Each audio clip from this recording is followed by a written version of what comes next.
Hello, hello. J'espère que ma précédente vidéo t'a bien aidé à compléter ton workbook Crée ton futur et que tu as maintenant une vision plus claire de ce que tu veux accomplir pour cette année 2023. En tout cas, j'ai eu des retours très positifs de certains d'entre vous sur la manière dont le journal Winning 2023 les a aidés à mieux structurer leurs idées et leurs visions. Donc n'hésite pas à me mettre tes remarques en commentaire, ça me fera plaisir. Alors pour la deuxième partie de notre workshop, nous allons parler de comment décomposer ta vision en objectifs annuels clairs, concis et actionnables. C'est ma partie préférée parce que c'est là que je commence à vraiment voir que ma vision n'est pas seulement un rêve et qu'elle est réalisable si je me fixe les bons objectifs. Et je me doute bien que si tu es là, c'est parce que c'est aussi la partie qui t'intéresse le plus. Et donc nous allons voir aujourd'hui comment faire pour synthétiser toutes les idées qui te tombent dans la tête et les transformer en objectifs sur lesquels tu pourras te concentrer sur l'année 2023. Je sais que quand on est entrepreneur, par exemple, on a au moins une idée par jour.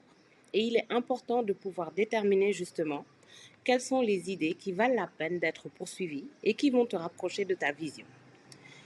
Et aussi, nous allons voir comment tu peux te fixer des objectifs clairs, réalistes et mesurables avec des échéances claires. Et je te rappelle que tu peux poser toutes les questions que tu veux en commentaire si tu as besoin d'éclaircir un point ou d'avoir des exemples plus spécifiques. Ou tout simplement si tu veux partager ton expérience avec moi. Alors passons aux choses sérieuses. Quelle est la première étape à franchir pour concrétiser ta vision?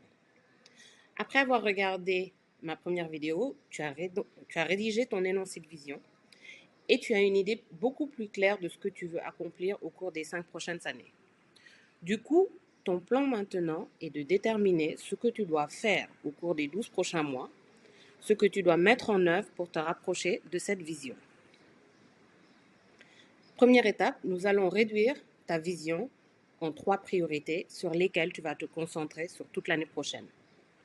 Maintenant, la question est, comment est-ce que tu fais pour déterminer ces 3 priorités sur lesquelles tu vas mettre le focus en 2023?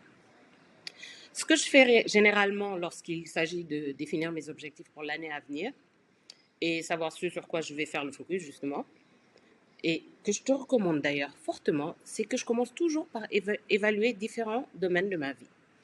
En règle générale, je me concentre sur les 4 domaines suivants: santé, bien-être, carrière, business, développement personnel et tout ce qui est fun et happiness. Parce que je pense qu'ils couvrent grosso modo tous les aspects de ma vie qui me permettent d'être complètement épanouie aujourd'hui. Pourquoi je pense qu'il est intéressant de faire cet exercice? Parce qu'on a tendance à être tellement busy à courir dans tous les sens qu'on perd souvent de vue ce qui va dans notre vie. Et aussi, on a tendance à se sentir submergé à cause de tout ce qui ne semble pas aller comme on le voudrait.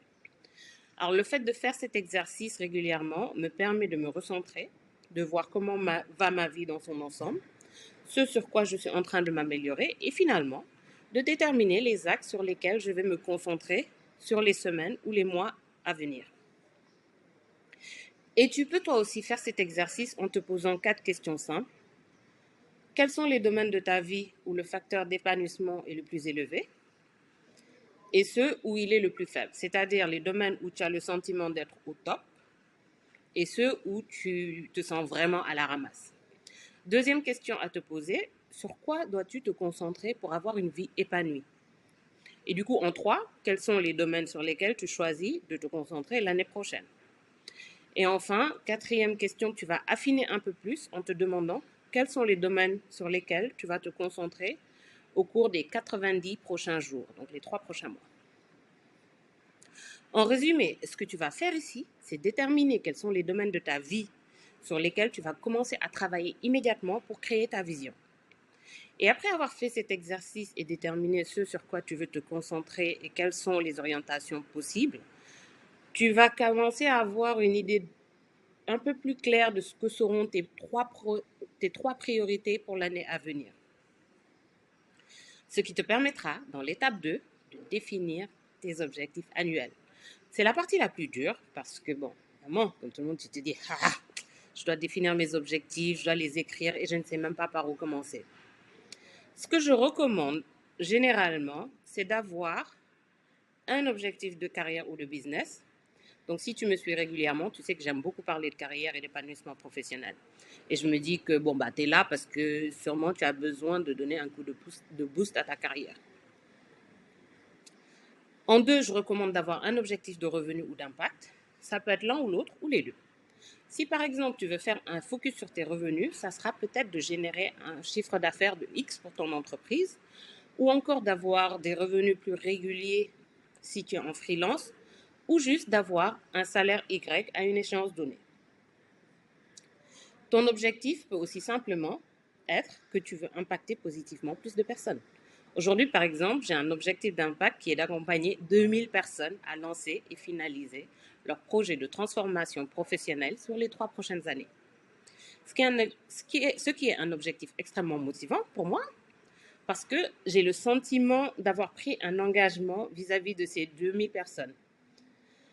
Et même si effectivement c'est un objectif ambitieux, le fait de me sentir engagée me fait réfléchir aux moyens à ma disposition et ceux que je dois mettre en œuvre pour y arriver. Et en fait, l'objectif d'impact est un objectif important parce que ça part généralement de ce qui nous motive ou nous passionne le plus dans la vie. Et c'est souvent ce qui nous donne envie de continuer, surtout quand les temps sont durs. Et le troisième objectif est l'objectif personnel. Alors souvent, on est tellement pris par notre carrière, notre business, nos finances, qu'on oublie les éléments qu'on avait notés dans notre liste initiale. C'est en step 1 que tu vois à l'écran. Et ces éléments, au final, qui nous permettent de mieux profiter de la vie quand on y réfléchit.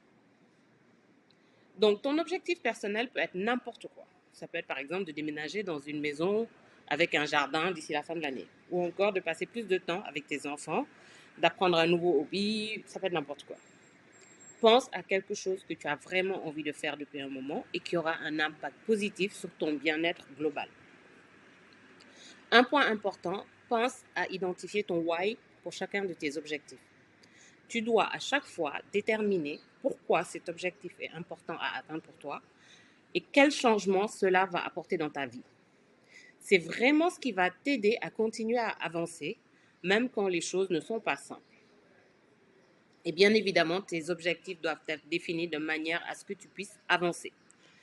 Par exemple, quand quelqu'un me dit « J'ai décidé de devenir coach », moi j'ai besoin d'un peu plus de détails. Quel type de coaching tu veux donner? Autour de quelles activités tu veux que ça tourne, etc. Et donc, à la place de « je veux devenir coach », tu peux dire « je veux aider les gens à développer leurs compétences pratiques et décrocher le job de leurs rêves ». Comme ça, c'est un peu plus spécifique et sans ambiguïté sur ce que tu veux vraiment faire. Aussi, ton objectif, évidemment, doit être mesurable. Tu dois pouvoir mesurer les résultats obtenus et savoir si tu avances bien. C'est important parce que si tu ne définis pas les critères qui te permettront d'évaluer tes progrès, tu ne sauras pas vraiment si tu as atteint ton objectif ou pas. Par exemple, tu peux dire « Je veux accompagner 40 personnes à développer leurs compétences pratiques et décrocher le job de leur rêve. » Le fait d'avoir un chiffre clairement défini, 40 personnes, va te permettre de savoir si tu avances vers ton objectif ou si tu fais du surplace. Bien évidemment, ton objectif doit être atteignable et réaliste. Ça ne donc doit pas être quelque chose de complètement impossible à atteindre.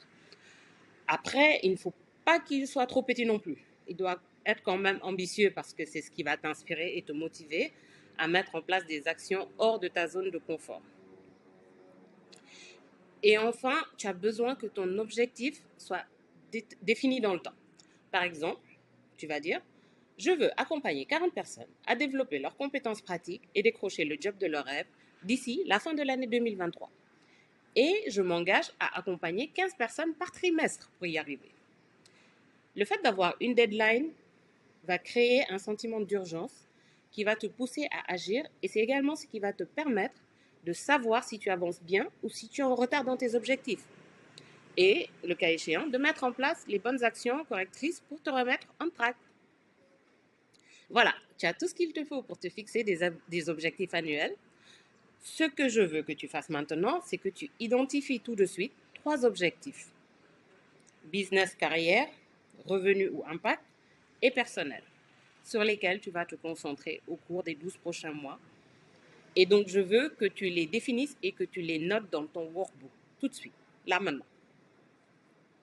Alors, j'ai une petite astuce pour toi également. Au début de ce workshop, j'ai parlé du fait qu'on avait beaucoup d'idées et qu'on ne savait pas toujours par quoi commencer. Et comme je te l'ai dit, tu n'as pas besoin de te concentrer sur tous tes objectifs dès maintenant. Tu peux juste te concentrer sur 3 objectifs principaux par an. Je te conseille donc de te créer une liste pour l'année prochaine qui te servira à garder une trace de toutes les bonnes idées que tu as et que tu aimerais bien creuser dans le futur. Et ça t'évitera de te disperser. Voilà, c'est tout pour aujourd'hui.